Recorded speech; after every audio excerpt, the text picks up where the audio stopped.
member is represented by its first capital alphabet. Means A for adenine, G for guanine, C for cytosine, T for thymine and U for uracil. हमको यहाँ पे इन 5 में से सिर्फ एक nitrogen base चाहिए, adenine, which is a member of purine, and purine itself is a member of nitrogen base. तो ये एडेनिन आपने कंसीडर कर लिया। मैं यहाँ पे लिखता हूँ एडेनिन का symbol A, capital A, within the box. Okay, this box means adenine, capital A for adenine. अब इस एडेनिन के बाजू में साइड में मैं यहां पर ड्रॉ करता हूं sugar. Yes, this is what the structure of sugar. This sugar consisting of 5 carbon, therefore it is also called as pentose sugar. Pentose क्यों कहा जा रहा है भाई? Because it consisting of 5 carbon. Okay. Now, according to the IUPAC rule, International Union of Pure and Applied Chemistry के जो numbering system वाले rule है कि भाई अगर स्ट्रेट कार्बन कंटेनिंग चेन रही तो आप कैसे नंबर देंगे, आपको उसके पोस्टुलेट और रूल्स याद होंगे कि select the longest continuous carbon chain and so on. तो वैसे ही कुछ रूल्स रिंग को नंबरिंग देने के लिए भी बनाए गए हैं. यहां पर है functional group, carbonyl group, and to the right side clockwise direction it is a first carbon, second carbon. Carbon is located at the corner. Carbon at corner. Okay. So first carbon, second carbon, third carbon, and this is a fourth carbon. Okay. Function group को numbering नहीं दिया जाएगा. And fifth carbon is always located outside to the ring. Ring के अंदर 4 carbon रहेंगे, लेकिन ring के बाहर fifth carbon present रहेगा. This is the structure of pentose sugar. Okay, and this pentose sugar is also called as, ये important नाम याद रखना आपको, ribose. It is ribose sugar. Ribose sugar. This pentose sugar is called as ribose sugar. Okay, हमेशा याद रखिएगा और structure भी ध्यान में रख लीजिएगा. तो मैं ड्रॉ किया पहले एडेनिन, फिर pentose sugar means ribose sugar. Now I would like to draw the symbol of phosphoric acid, that is P. ये पूरा फार्मूला रहेगा H3PO4, that is phosphoric acid. But in the structure of ATP you must have to represent the phosphoric acid by only 1 letter, that is P, within the circle. Now these are the 3 different components. Adenine did not have any contact with the sugar, and sugar also have no any contact either with adenine and phosphoric acid. Now we are going to connect them. अब हम इन तीनों को एक दूसरे से connect करने जा रहे हैं. The bond is arises from first carbon of the sugar. ध्यान से देखिएगा कि बॉन्ड अराइज कहां से हो रहा है और टर्मिनेट कहां हो रहा है. Yes, bond is arises from, bond start हो रहा है, अराइज हो रहा है from the first carbon of sugar. अब इन तीनों में शुगर कौन है तो आप आसानी से बोल देंगे सर ये शुगर है. बॉन्ड अराइज हो रहा है शुगर के कौन से कार्बन से? फर्स्ट कार्बन से. तो bond is arises from first carbon of sugar and terminate to the nitrogen base adenine. Nitrogen base कौन से टाइप का है भाई? एडेनिन. तो bond between first carbon of sugar and adenine. Yes, बोलिए आप भी, bond between first carbon of sugar and adenine, this bond is called as, the name of this bond is N glycosidic. थोड़ा सा zoom कर दें. N glycosidic bond. So you can look here easy. N glycosidic bond. This bond is present between sugar and adenine, nitrogen base. And with the help of this bond, two component get connected with each other. इस bond ने दो component को एक दूसरे से join कर दिया। कौन से दो कंपोनेंट को ज्वाइन किया? एडेनिन और राइबोस शुगर, और इन दोनों के कनेक्टेड फॉर्म को नाम दिया जाएगा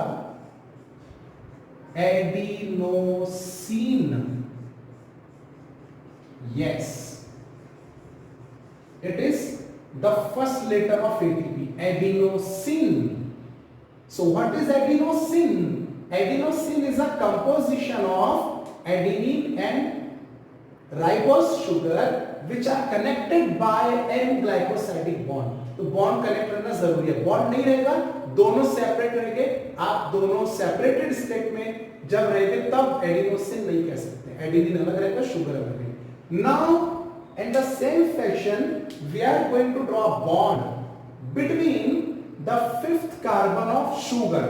Sugar का कौन सा कार्बन? पांचवा carbon, fifth carbon.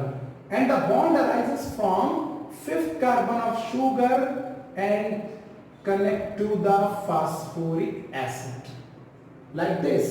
So this bond between the fifth carbon of sugar and phosphoric acid is called as phosphoester bond. फास्फोएस्टर bond. देखिए एक बॉन्ड होता है फास्फोडाइएस्टर बॉन्ड, वो डीएनए की चेन में प्रेजेंट होता है, फास्फोडाई नाम आया बीच में। यहां पे फास्फोडाई नहीं, just phosphoester bond, the bond between fifth carbon of sugar to the phosphoric acid. तो देखिए जो सेंट्रल मॉलिक्यूल था आपके पास में, जो शुगर था, शुगर ने एक हाथ से एडेनिन को पकड़ा है और एक हाथ से फास्फोरस को पकड़ा है, और दोनों बॉन्ड की वजह से, यानी ग्लाइकोसाइडिक बॉन्ड और फास्फोएस्टर बॉन्ड की वजह से तीनों कंपोनेंट एक दूसरे से ज्वाइन हो गए।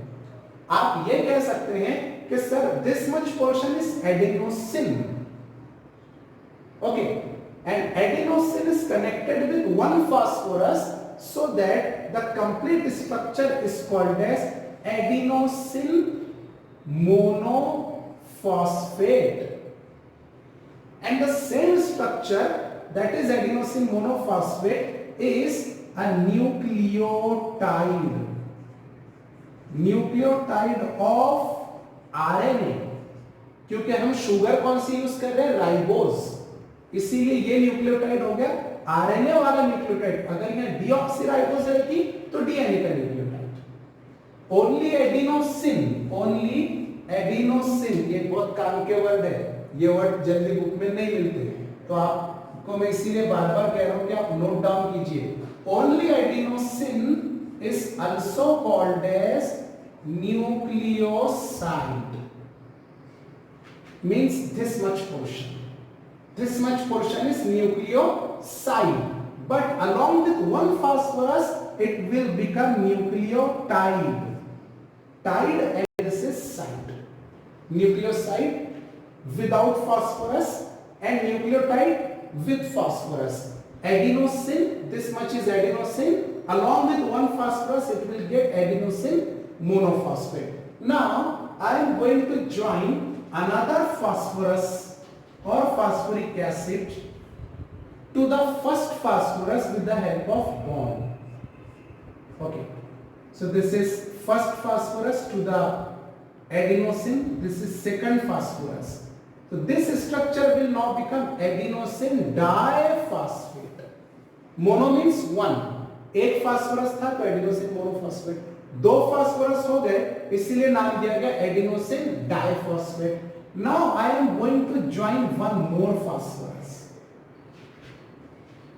adenosine monophosphate, adenosine diphosphate, and now it will become what? Adenosine triphosphate, ATP, adenosine triphosphate। Adenosine के साथ कितने फास्फोरस कनेक्टेड है? 3। अब 3 फास्फोरस है तो तीनों का अपना अपना बॉन्ड है। देखिए फर्स्ट फास्फोरस से कार्बन तक बॉन्ड, क्या नाम दिया हमने इसका?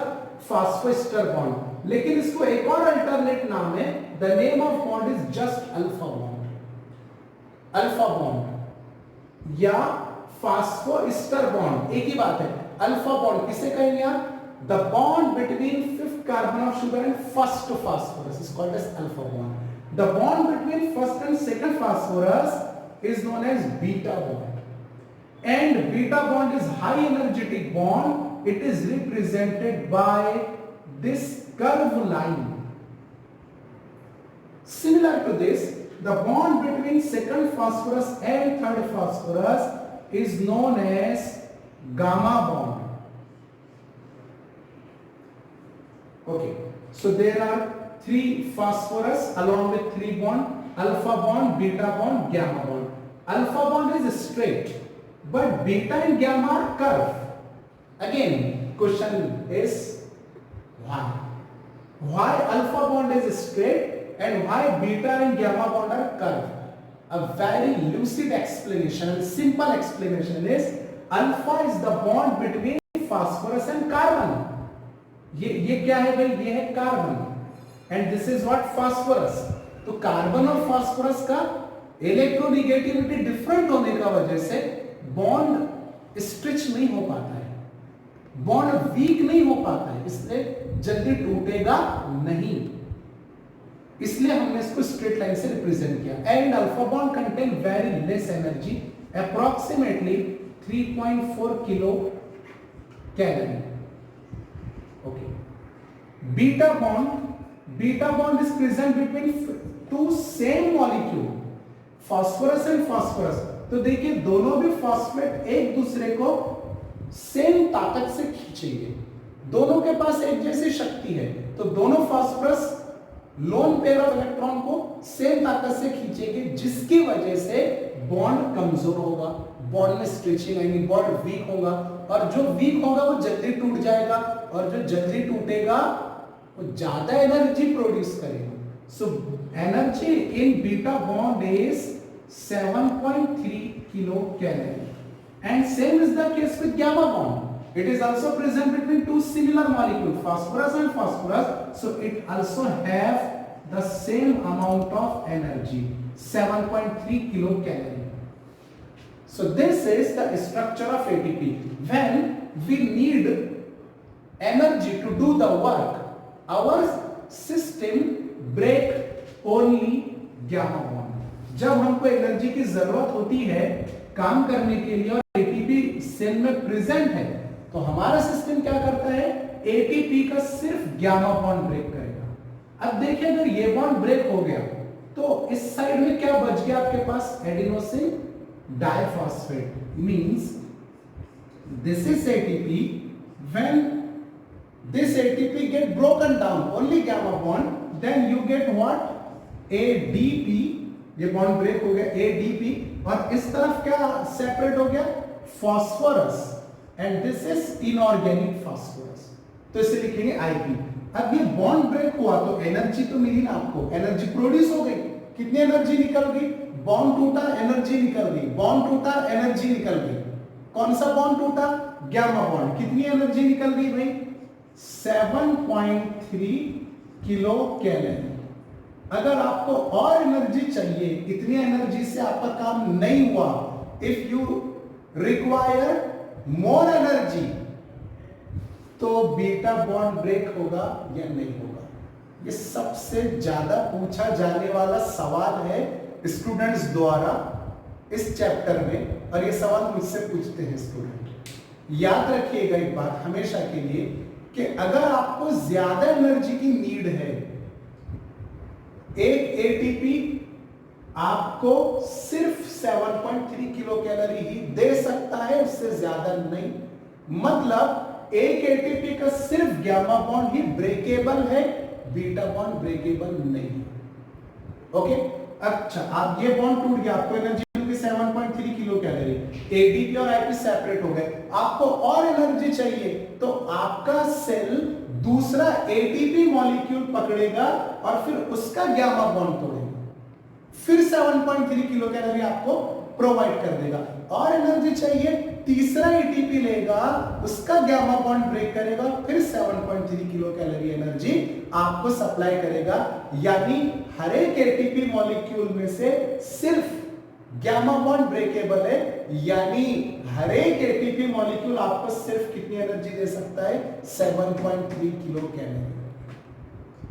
ओके, तो ये आप अच्छे से याद कर लीजिए, इसको नोट कर लीजिए, बहुत इंपॉर्टेंट अपना एक डिस्कशन हुआ।